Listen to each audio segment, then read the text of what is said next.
suspect there's a lot of a lot of room for both.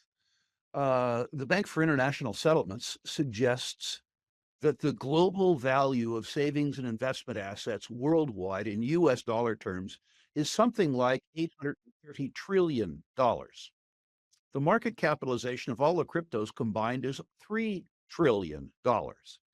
Both crypto and gold, from the point of view of the global market for savings and investment, are irrelevant. Yes, crypto and gold compete with each other on the speculative fringes. But from my own point of view, they're very, very different asset classes. And when you talk about keeping up with the times, I would suggest to you, Amber, that a very deep knowledge of a sector prepares you to keep up with the times as they impact that sector better than any other technology. Perhaps you, as a journalist, and I'm not disparaging journalists at all, perhaps you, as a journalist, to serve your market, have to try to become an expert in many sectors, or perhaps you need to find people who are experts in many sectors. From an investor's viewpoint, where there's $830 trillion worth of different opportunities, I have no need to be an expert, and I have no ability to be an expert in many sectors. I need to stick very, very, very tightly within my circle of competence. It would not be wrong in this set of circumstances to call me a gold bug. I have had periods of time in my career when I owned no gold stocks. I will admit I haven't had a period of time in my career when I could afford to that I've owned no gold. That's a very different circumstance. And I am, as you suggest, guilty as charged. Treasury tips are doing poorly while gold is doing well because the gold buyer right now is foreign central banks, and foreign central banks are disintermediating out of US treasuries, including tips, into physical gold. The weaponization of the US dollar, the extraterritorial imposition of American power on other countries is one of the reasons why those foreign central banks are selling US treasuries, including tips, and going to gold. The US government has no control over their gold. The former question is different, and that requires a fairly long answer. It isn't merely inflation, but rather the excess of inflation, which I would define inflation as the depreciation of the purchasing power of a given currency, like US dollar denominated currencies, relative to the interest yield that one gets. If you believe the US government statistics, which is to say the so-called CPI inflation number, you aren't concerned. The US government would suggest, Amber, that the purchasing power of the US dollar is declining by about 2.6 to 2.9% annually. I think, and the market thinks, that's farcical. If Americans look to the period 2020 to 2025 at the price of groceries, now a political issue, healthcare, now a political issue, health insurance, rents, home mortgages, groceries, gasoline. The idea that the depreciation of the US dollar's purchasing power is 2.6% compounded is farcical. It's more like 7.5 or 8%. And having a US 10-year treasury pay you 4% in a currency where the depreciation of the US dollar is costing you 7.5% means that if you buy a treasury, rather than making 4%, you lose 3.5%. It's in periods of time historically where savers and investors have been concerned about the maintenance of their purchasing power in fiat denominated instruments like the US 10-year treasury that gold has done well. And here we are. I'll take all comers in terms of bets on tariffs. Americans are pretty dumb, but we're not dumb enough to recognize that tariffs aren't taxes. A tariff is a tax by another name.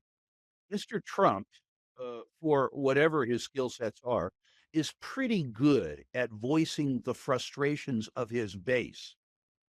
He is also pretty good at talking without acting. Anyone who reads his book, The Art of the Deal, will understand that bluff and bluster is the central part of his technique. Now, back to the question after my rant. Gold is fungible. If Mr. Trump puts a tariff on gold from Canada, then the Canadians will sell it in London and Shanghai. Gold is completely fungible. The idea that Mr. Trump will be able to put a tariff on gold exports from Canada, as much as Canadians would like to dislike him, which is easy to do, is a non issue. First of all, I think that the prospect of tariffs is fiction. So let's establish that. Having gotten that out of the way, let's talk about your question from a theoretical viewpoint. The US dollar is going to get stronger anyway, because as my friend Doug Casey says, the US dollar is the worst currency in the world, with the sole exception of all of the others.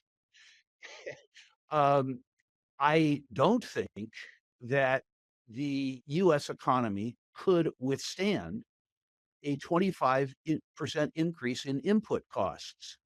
If United States automakers were suddenly had a 25% higher cost structure than Canadian automakers or Mexican automakers, the competitive position of US automakers, and I'm just picking on the auto sector, relative to automakers around the rest of the world gets obliterated. We are having enough trouble in the United States maintaining our productive base, given our cost structure and the strength of our currency, without a 25% increase in input costs.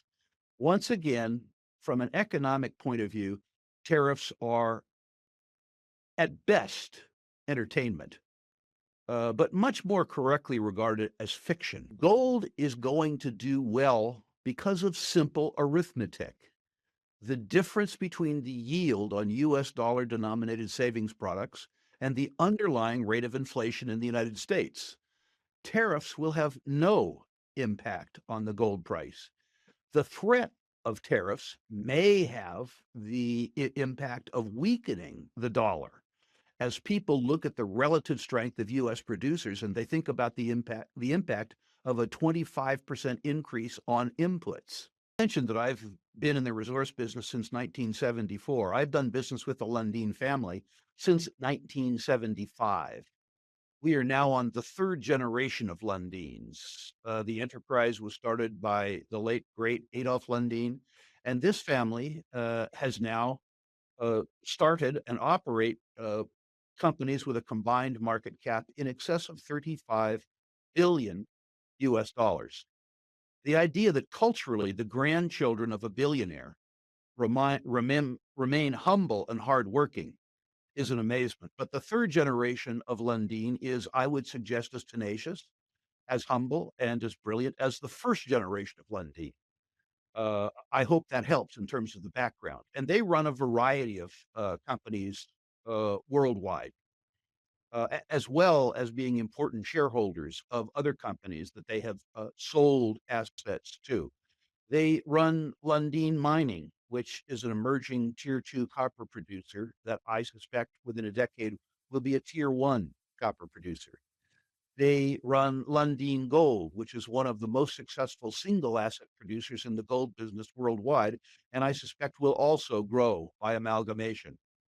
They run a particularly attractive junior, NGEX, which has participated in and, in fact, originated the Vicuña discovery in Argentina, which I suspect will be one of the five most important copper complexes on the planet.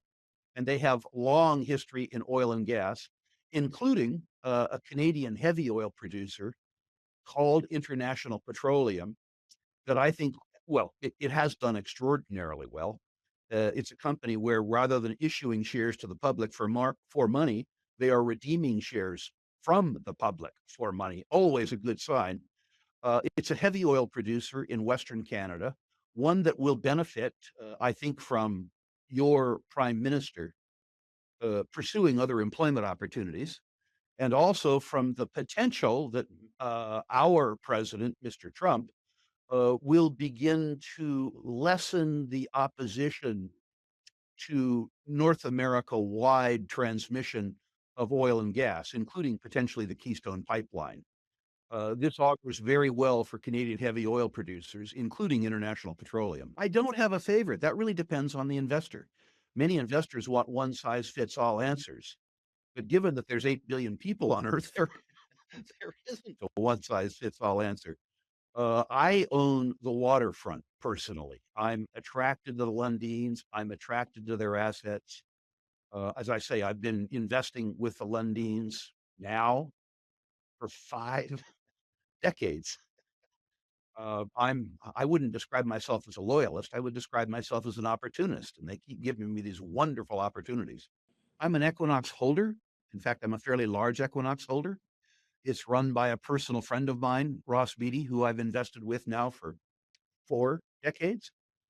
Not as long as the Lundins, but a long time. Equinox Gold traded off for 2 reasons. They have attempted, I hope successfully, to put a very large mine in eastern Canada into production, and they've added a lot of debt doing it. That mine is now producing, although it's not up to nameplate capacity. The financial challenges of putting that mine in production caused them to defer sustaining capital investments at their existing mines in the United States and in Mexico. The consequence of reducing sustaining capital investments has meant that their all-in sustaining costs in those operations have gone up. If they are successful in ramping up the Canadian mine on time, on budget to nameplate capacity and begin to generate a lot of cash from that mine as opposed to sink a lot of cash in that mine and use some of that cash to maintain sustaining capital investments in the United States and Mexico, that stock will do extremely well. I went through the same process with Ross Beatty in Pan American Silver 20 years ago, and it had an extremely successful conclusion. I am counting on, I hope wisely, the same out the same outcome for Equinox.